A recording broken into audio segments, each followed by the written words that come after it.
Journal of Granny Rags. Of course, I'll tell you, dearie. I won't keep any secrets from you in the end. All the dirty days of my life are like the windows of a castle. From the kitchen, I can see out into the garden where the leaves and stalks are brown and bug-eaten. You can see a little lump of dirt where something was wrapped in a blanket and laid to rest along the rows of twinkling vines. The front room looks out into the street, where the neighbors are all settling fire of their homes, barricading themselves inside, warm and snug, dearie. Don't forget about the bedroom either. It sees into the dreary alley, where hooligans are playing a game with an old man.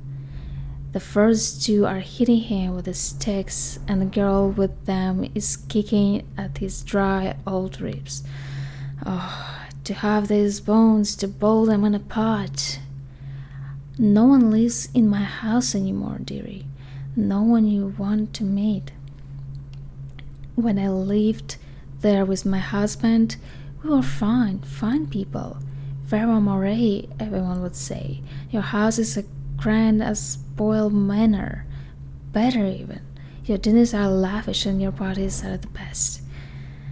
When that young Sokolov came to paint my portrait, I was nearly still in my prime. Radiant, he said, and he was just barely a man, so young, painting all the best people across the land.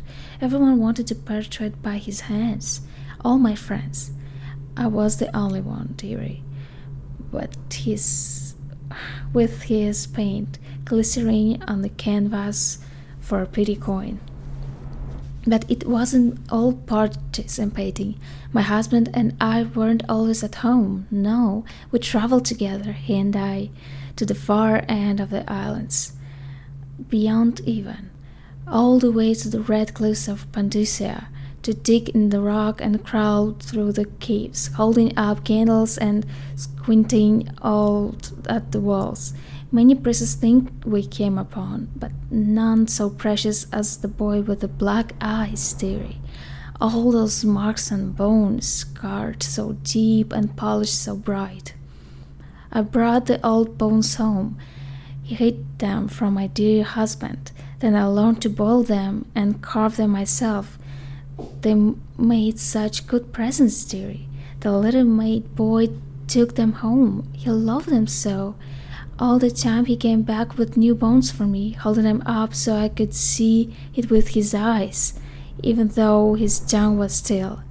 Granny, his eyes would say to me, carve these bones for me, make me another present. And he went so far, all the way to Dunwall Tower, the royal headsman itself now. My little mute boy and his shiny, shiny sword. Better bones were what we needed, you see. Better bones to carve and polish, scrap and gleam. My dear old husband was always tired. I made him a soup when he was sick. Better bones was all. For my little mute boy, carved in the name of the one with black eyes. And after my husband was gone, given away as birthday gift, I didn't want to live there anymore. So now I'm old and don't have many to give my presents to. It's sifting through the garbage of granny rags and feeding the little birdies that gather at my feet. No one wants to have tea, dearie. Especially those rude loud on Battle Street. Slackjaw and his boys always meeting with the old woman just trying to make her way. In the end we'll be together with him. You and me in the deary night with stars above and below, and always the one with the black eyes, dearie. You want the chinwag and Slackjaw? What he was like when he was young, before he got his name? Oh, he got a cool head then, but it weren't always like that in the days before he was boss of the Battle Street gang. Time was, young Slackjaw wasn't such a reasonable man. Like most of us, he grew up in the streets, running with a pack of ragamuffins and avoiding the law, punching wherever he needed. dark-headed and dark-eyed, smoking pipe by the age of 10. For them born into the brothels or coming from the orphanages, it was either the gang or working with the mudlark when no one wants that. Some got pressed into the Navy or put down in the mines run by Pendleton or Boyle families. As hard as it was in the streets, as hungry as we all got, at least we was free. By the time we weren't little unks anymore, Slackjaw was one to watch, usually calling the shots when we took down a farmer cart or sidewalk street vendor. He'll come up with a plan, give everyone some part to play, and decide on the split. Most of us just went alone, because we learned fast that we made out better like that. More food, more coins. Plus, none of us wanted to deal with Slackjaw when he was in a rage. He worked on a couple of big jobs with black sell across town, and that was enough to get the attention of the other bosses. He wasn't just a street kid anymore. Now he was an up-and-comer, which meant trouble. Another guy who fancied himself as such was Mike the Fish, who was working his way up running the protection racket among the factory women. On one fine evening, we were all taking a body show on a theater house. Mike the Fish and his load are there in a cheap seats too, just down the aisle from us. Mike gets a wild idea. He wasn't big on planning, and throws a heavy ceramic spittoon at Slackjaw. He seems square in the face and breaks his jaw. We look to see if there's gonna be a blood brawl, but Slackjaw just points at the door and we all leave, with Mike laughing at the barks. Waking up the next morning without telling us why, waking up mentions for us all to follow. He still can't say a word, and we just come along. We stop at the docks and Slackjaw buys, actually pays coins for it, a heavy chain covered in hooks. It's for fishing the deep, something you'd attach to a long line off the side of ship. It's all 4 feet, made of thick links, and there are shark hooks coming off at different angles.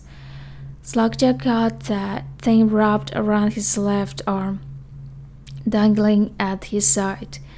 Not sure how he knew where Mike the Fish was staying, but when we reach his girl house, Slackjaw throws a bottle through the window just like that. It's almost none. There's a bunch of screaming inside, and Mike pokes his head out, looking wide-eyed and baffled. When he sees Slackjaw out of streets, a hood comes over his face, and that still gives me the willies. Pure murder. Mike comes out the side of the door, blowing like a bloodaxe, holding a cleaver, heading straight for Slackjaw. When they come together in the street, Slackjaw spins and shark hook bite deep into Mike's arm and shoulder. He screams, but Slackjaw holds into the chain. He's standing there with the jaw broken, clenched tight, with the chain wrapped around his left arm, hooked sunk into Mike the Fish, just nabbing him as fast as he can. Mike couldn't fight very well, hooked like that and using his left hand, but he was a big guy and it took a lot of stabbing before he went to his knees. Everyone was cheering at first, but then we all went quiet. It just kept going and going until finally it was Mike the Fish blubbering, crying like a baby, and the sound of Slackjaw knife. When it was over, and there's the brilliant part, Slackjaw took out a note and stuck to my face with a nail. It just said, "If you want a job, come to the Battle Street." Slackjaw didn't talk right for a couple of months, but word spreads fast. By the end of the year, Once we had sizable gang going, he sent out letters to the other bosses telling them that he was running a brand new crew over the battle street. Most of them laughed and beat up the guys who delivered the letter. Green-eyed Trish even come back missing a thumb. But apparently Slackjaw was expecting that kind of reaction and had a backup plan. A week later, 4 of those bosses were dead. Seemed like a series of unfortunate events, but everyone knew better. One shot dead by the watch while standing in the middle of meat market, another slipped and fell into the river, out cold. One of the older bosses found in bed with the belly opened wide and a Tivian pear stuffed into his mouth. Still not sure what that meant. And Sheila Barnsworth was found bubbling in a cauldron of hot wax. Slackjaw sent out another set of letters, officers to underbosses, telling them they'll be treated fair as peers. He even sent green-eyed trees with one of the letters, and of the underbosses, and all underbosses accepted. After spilling the guts of his main competition, Jigsaw went to the stabilizing his business, real neat-like, calling in favors, smoothing tears over, giving everyone a little bit of coin and drink as a bonus, showing that he could be like a boss. So everything got quiet, which always makes the boys in the City Watch nervous, of course. Word went out among the Royal Spymaster Snitches, the responsible citizen group they call themselves, telling everyone working in a shop or sweeping off the front steps of their homes to keep watchful eyes on for Slackjaw and his men, trying to suss out what they were up to and what had just happened. But Slackjaw ain't stupid. He greased a few palms among the shopkeepers and the watch too, telling them that he was in town to stay and that thing would be run properly from now on, without so much blood. He was finally a real boss, ready to settle into business of moving whiskey, running the house fights, and offering the ladies and gentlemen a night if you take my meaning. Then the plague came. At first it seemed like a good thing. A few people got sick and everyone wanted to buy those potions from Sokolov and Piero. Health elixir and spiritual remedy, they call them. Dr. Slaw told me he saw an opportunity. We already had an old whiskey factory with a still where we could water the stuff down and sell it discounted.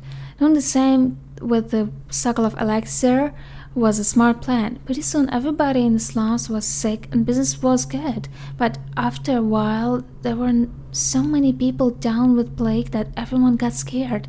Everybody started acting really nasty and everything fell apart. When people can't work, they don't have the coin for elixir, watered down or pure. When the Empress died, it seemed like Dumbledore would slide into the void. Spymaster Burroughs took over and Watch started using all that new cycle of technology. Watchtower, Dollboys, and the Arc Pylons. They put all the wall of light across Clavering Boulevard and cracked them down hard. But Slackjaw surprised us again. Instead of leaving down on a boat bound for Molly or one of the other islands, he stayed and kept it all together. We get as much elixir to fight off the plague as the City Watch when there are taxes and rations. And that's kept us alive so far. Crowley, Battlestring Gang. Personal memories of Hiramburrow, dated several years earlier. This is the 4th day month of high cold. Progress continues of the suppression of gang activity in the distillery district, but more slowly than expected. The reference obturated there has been cunning. I grant them that, but it's only a matter of time. If I'll see their leader flaunted in public and stand beneath the royal executor's blade. If I had my way, that mute bastard would be working night and day, removing the heads that needs removing. Eternally, the Empress does not please with my investigations. It seems like that it is beyond her thinking, against her very nature as a trusting person, to believe that traitors move along us, but I know they do. They must. No, Jessamine would rather spend her time with the royal protector. At least he is likely to stop any immediate threat to her safety. But a strong arm is not what's needed against those who would undermine us. How will Corvo's sword stop a poisoned wine glass or an explosive delivered by courier? It will not. There are many threats around us, threats running malicious effort to police. Young Emily, Lady Emily, is undisciplined, I'm afraid. Here within Dunwall Tower, she received instruction from the finest tutors known in the islands, yet her mother spoils her and she spends most of her time lost in imagination, wasting her time drawing or asking Corvo to teach her how to fight with wooden sticks. The girl might rule the empire someday. Every moment spent at play is a moment wasted. Snoring up security for the main gate leading to Dunwall Tower has been another pet project of late. Just think that back in his day, Emperor Caldwin left it open to the public during the day, allowing anyone to come and go as they pleased. If it were up to me, I'll seal off access to the streets entirely, but the Empress won't hear of it. The waterlock is much easier to protect, and if it were an only way to the tower, traffic in and out would be greatly reduced. Someday the wrong person is going to slip in and will suffer for it, mark my word. No amount of security is excessive when it comes to protecting heads of the state. The Empress also disapproves my plan for the Sokolov devices. Sokolov himself has no interest in security, of course, but he's vain and therefore keen to see his inventions deployed in any fashion. This wall of light he's been tinkering with his promise. In any case, at least I was able to convince the Empress to upgrade the pistols carried by the officers of the watch. Why do I worry so when no one else seems to care? If I even fall apart, will it all sink into the ocean? Will the rough things clamber over the walls and feel themselves on our flesh? This is what I see in the same dream several times each month. If only I had more say in things, more authority, I could protect us all. Perhaps I have been working too hard. Dinner and an evening of conversation with a certain lady of refinement might be in order. Perhaps somewhere nice in the estate district. Hiram Burr, Royal Spymaster. Except from every seer-covered field report. For over a year now, I have lived away from the abbey, without the company of my overseer brethren, or the guidance of the blind sisters of the Oracle Order.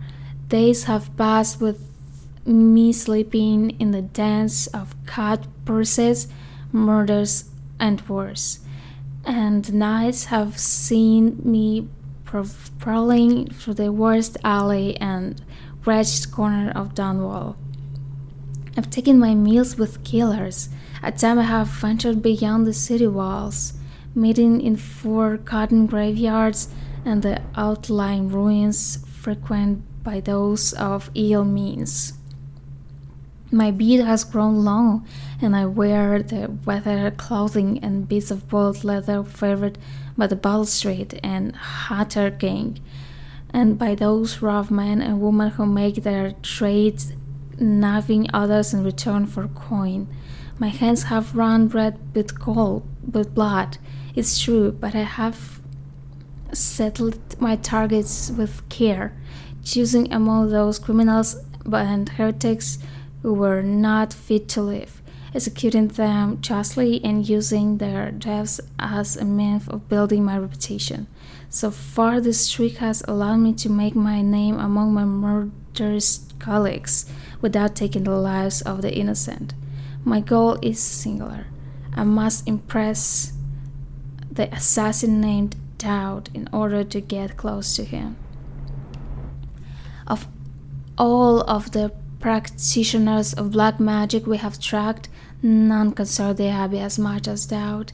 It is said that his mother was a witch from one of the archipelagos of the Bandusian coast, taken captive by pirates venturing far from the islands.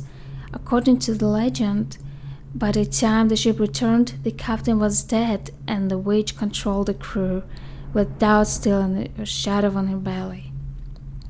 The earliest stories tell of a gang killer without mercy, moving among the shopkeepers and city watch offers of Dunwall like a reaper through the wheat.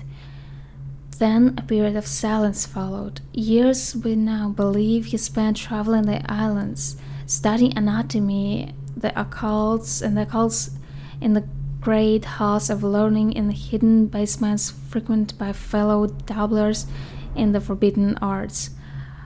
Daud is even purported to have spent a winter in the Academy of Natural Philosophy itself, and for a time before this schism developed, he counted the Brigmore riches among his allies. All the while, he honored his craft, and it is during the time that we believe he began to consort with the outsider.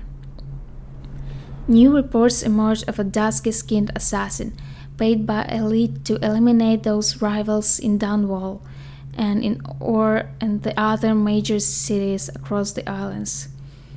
Those who saw him and lived numbered in a handful, but all of them reported something strange. He appeared and vanished like smoke. From a nearby rooftop, he gestured, and a noble woman stumbled from her balcony, falling to her doom on the cobblestone below.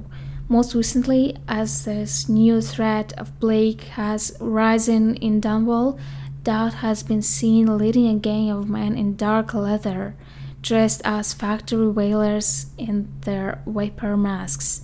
They seem loyal beyond comprehension for one so unworthy, leading me to wonder if some of magic is dedicated to looting their minds, enslaving them. Only a month ago, one young girl claims to have come upon a strange scene. Carrying a bottle of milk home for her crippled brother, she was taking a shortcut through the tailor's district. In a narrow street, she passed beneath a window and heard an unusual sound from within. Pushing aside the ratty curtains, the girl saw into the abandoned apartment, used by miscreants for gambling and trading harbor weed. An occult shrine has been erected against the far wall, which she recognized from a teachers given by her local overseer. A man she described as resembling Daud was kneeling before the shrine, muttering to an unseen spirit as if in argument. He took a carving made of a pale stone from the altar before him, and the lights all went out in a gush of unclear wind. Quiet as a field mouse, he slipped away, running until she reached her home. She slipped away. There can be no doubts. Daud is an agent of an outsider and must die, for there is no limit to the evil that this man can do. There is my solemn oath and the great purpose of my life.